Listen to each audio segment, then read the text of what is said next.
ازيكم يا حبايبي؟ عاملين ايه؟ يا رب تكونوا بخير، وحشتوني جدا جدا جدا. تعالوا بقى كده نشوف الكبده القمر دي عملناها ازاي. دي بتنزل في القلب على طول مش في المعده والله.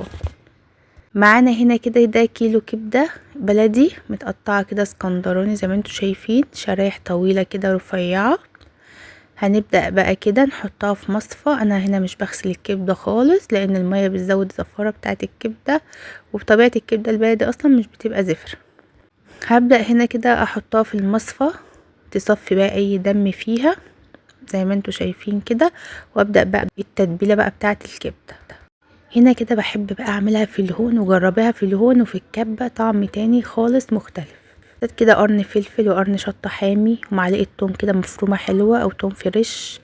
حطيت هنا كزبرة وملح وكمون، ومعايا هنا كده ليمون، هعصر ليمونتين بقى كده محترمين. الكبدة هنا بتحب الليمون والثوم والخل، وهحط معلقة خل على التتبيلة، وهبدأ بقى اخدهم ادقهم دقة معتبرة زي ما انتوا شايفين كده.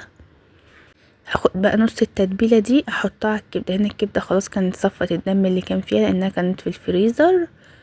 حطيت كده نص التتبيلة وهسيب النص التاني هقول لكم هنعمل فيه ايه دلوقتي. هسيب بقى كده الكبده مع التتبيله واسيبها نص ساعه مش اكتر. هجيب بقى هنا الصينيه بتاعتي واحط كده فيها معلقتين زيت حلوين، حبه زيت كده محترمين على قد الكبده، وهنزل بنص التتبيله زي ما انتوا شايفين، وقرن حامي، قرن شطه كده حامي.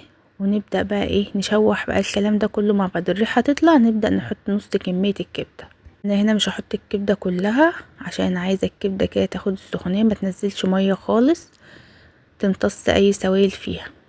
هبدأ كده اول ما الكبده تاخد لون زي ما انتوا شايفين، خدت لون بقى خلاص وقلبتها. هبدأ انقلها على اطراف الصينيه كده وانزل بباقي الكبده في النص. اول ما الكبده بقى تشمع من تحت كده هبدأ اقلبها زي ما انتوا شايفين كده. الكبده هنا بقى نقلبها كلها بقى مع بعضها، وننزل بقى بالفلفل. انا حاطه فلفل بارد وحاطه شطه حراقه. هبدأ بقى اديها تقليبه كده. الفلفل هنا بحطه قبل ما اطفي النار على طول، بحب يبقى فيه سنه قرقشه كده. هنا بقى زي ما انتوا شايفين خلصنا الاكل بقى. جبنا كده كيس شيبس لزوم الدلع، وعملت سلطه الطحينه والمخلل، وهنا بنحبها بقى في العيش الفينو.